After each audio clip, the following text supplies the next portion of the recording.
Hello everyone, welcome to Lasha cooking channel. ನಾನಿವತ್ತು ನಿಮಗೆ ತುಂಬಾ ಸಿಂಪಲ್ಲಾಗಿ ಮಾಡ್ಕೊಳ್ಳುವಂತಹ ಪಾಲಕ್ ರೈಸನ್ನು ಮಾಡಿ ತೋರಿಸ್ತಾ ಇದ್ದೀನಿ. ಇದು ಡಿನ್ನರಿಗೆ ಅಥವಾ ಬೆಳಗ್ಗೆ ಬ್ರೇಕ್ಫಾಸ್ಟಿಗೆ ನೀವು ಇದನ್ನು ಮಾಡಿ ತಿನ್ಬೋದು. ಹಾಗೆ ತುಂಬಾ ರುಚಿಯಾದಂಥ ಒಂದು ಬ್ರೇಕ್ಫಾಸ್ಟ್ ರೆಸಿಪಿದು, ಹಾಗೆ ಹೆಲ್ತಿ ರೆಸಿಪಿ ಕೂಡ ಹೌದು. ಹಾಗೆ ನೀವು ಇದೇ ಮೊದಲ ಬಾರಿಗೆ ನಮ್ಮ ಚಾನಲನ್ನು ವೀಕ್ಷಿಸ್ತಾ ಇದ್ದರೆ ದಯವಿಟ್ಟು ನಮ್ಮ ಲಾಶಾ ಕುಕಿಂಗ್ ಚಾನಲನ್ನು ಸಬ್ಸ್ಕ್ರೈಬ್ ಮಾಡ್ಕೊಳ್ಳಿ. ಹಾಗೆ ನಿಮ್ಮ ಫ್ರೆಂಡ್ಸ್ ಆ್ಯಂಡ್ ಫ್ಯಾಮಿಲಿಗೂ ಕೂಡ ಶೇರ್ ಮಾಡಿ. ಬನ್ನಿ ನೋಡೋಣ ಇದನ್ನು ಹೇಗೆ ಮಾಡೋದು ಅಂತ. ಮೊದಲಿಗೆ ನಾನಿಲ್ಲಿ 2 ಟೇಬಲ್ ಸ್ಪೂನಷ್ಟು ಎಣ್ಣೆನ ತಗೊಂಡು ಅದಕ್ಕೆ 1/4 ಕಪ್ಪಷ್ಟು ಶೇಂಗಾವನ್ನು ಸೇರಿಸಿ ಫ್ರೈ ಮಾಡಿ ತೆಗೆದಿಟ್ಕೊಳ್ತೀನಿ. ಈ ರೀತಿ ಮೊದಲೇ ನೀವು ಫ್ರೈ ಮಾಡಿ ಇಟ್ಕೊಳ್ಳೋದ್ರಿಂದ ಅದು ನೀವು ರೈಸನ್ನು ತಿನ್ನುವಾಗ ತುಂಬ ಕ್ರಿಸ್ಪಿಯಾಗಿ ಸಿಗುತ್ತೆ, ಟೇಸ್ಟ್ ಕೂಡ ಚೆನ್ನಾಗಿರುತ್ತೆ.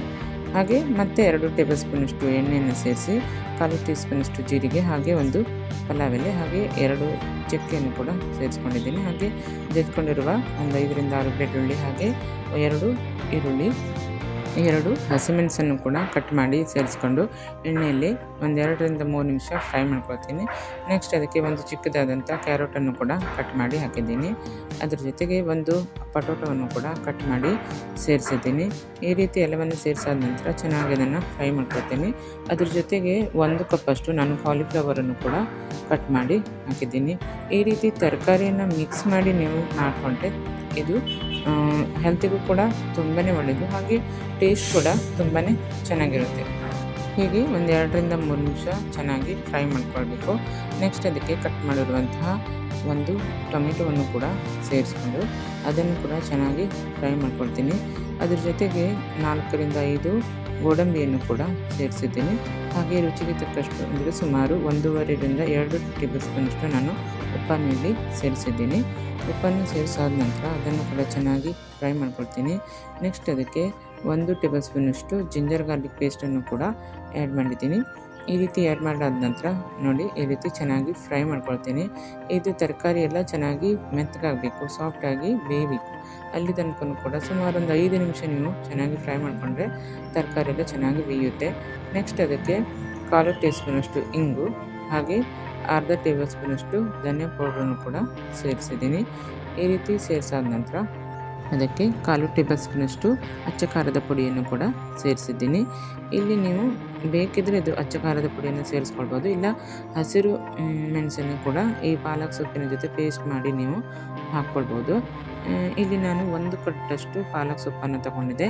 ಅದನ್ನು ಒಂದು 2ರಿಂದ 3 ನಿಮಿಷ ಬಿಸಿ ನೀರಲ್ಲಿ ಹಾಕಿ ಕುದಿಸಿ ನೆಕ್ಸ್ಟ್ ಅದನ್ನು ತಣ್ಣಗಾಗೋಕ್ಕೆ ಮಾಡಿ ಅದನ್ನು ಮಿಕ್ಸಿ ಜಾರಿಗೆ ಹಾಕಿ ರುಬ್ಬಿಟ್ಕೊಂಡಿದ್ದೀನಿ. ಹಸಿದಾಗಿ ನೀವು ರುಬ್ಕೊಳ್ಬಾರ್ದು, ಅದನ್ನು ಸ್ವಲ್ಪ ಬೇಯಿಸಿ ಪಾಲಕ್ ಸೊಪ್ಪನ್ನು ಬೇಯಿಸಿ ತಣ್ಣಗಾದ್ಮೇಲೆ ಮಿಕ್ಸಿ ಜಾರಿಗೆ ಹಾಕಿ ರುಬ್ಕೊಂಡು ಸೇರಿಸ್ಕೊಳ್ಬೇಕು.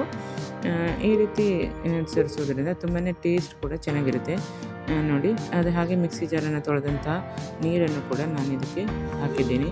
ಇಲ್ಲಿ ಸುಮಾರು 1 ಕಪ್ಪಷ್ಟು ನೀರನ್ನು ಸೇರಿಸ್ಕೊಂಡ್ಬಿಟ್ಟು ಲಿಡ್ನ ಕ್ಲೋಸ್ ಮಾಡಿ ಒಂದು 5 ನಿಮಿಷ ಕುಕ್ ಮಾಡಿಕೊಂಡು ಅದಕ್ಕೆ 2 ಬೌಲಷ್ಟು ಅನ್ನವನ್ನು ನಾನಿಲ್ಲಿ ಸೇರಿಸಿ ಮಿಕ್ಸ್ ಮಾಡ್ಕೊಳ್ತಾ ಇದ್ದೀನಿ.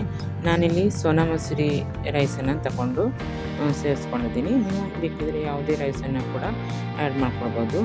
ಈ ರೀತಿ ರೈಸನ್ನು ಸೇರಿಸಾದ ನಂತರ ನಾನು ಅದಕ್ಕೆ ಹುರಿದಿಟ್ಕೊಂಡಿರುವಂತಹ ಶೇಂಗಾವನ್ನು ಕೂಡ ಸೇರಿಸ್ಕೊಂಡಿದ್ದೀನಿ. ಈ ರೀತಿ ಶೇಂಗಾವನ್ನು ಸೇರಿಸಾದ ನಂತರ ನೀವು ಬೇಕಿದ್ರೆ ಅರ್ಧ ಲಿಂಬುವನ್ನು ಕೂಡ ನೀರನ್ನು ಹಾಕ್ಕೊಳ್ಬೋದು. ನೋಡಿದ್ರಲ್ವ ಎಷ್ಟು ಈಸಿಯಾಗಿ ಹಾಗೆ ಟೇಸ್ಟಿಯಾಗಿ ಪಾಲಕ್ ರೈಸನ್ನು ಮಾಡ್ಕೊಳ್ಬೋದು ಅಂತ. ಈ ರೆಸಿಪಿಯನ್ನು ನೀವು ಕೂಡ ಮನೆಯಲ್ಲಿ ಟ್ರೈ ಮಾಡಿ. ಹಾಗೆ ನಮ್ಮ ವಿಡಿಯೋ ಇಷ್ಟವಾದರೆ ಒಂದು ಲೈಕ್ ಮಾಡೋದನ್ನು ಕೂಡ ಮರಿಬೇಡಿ.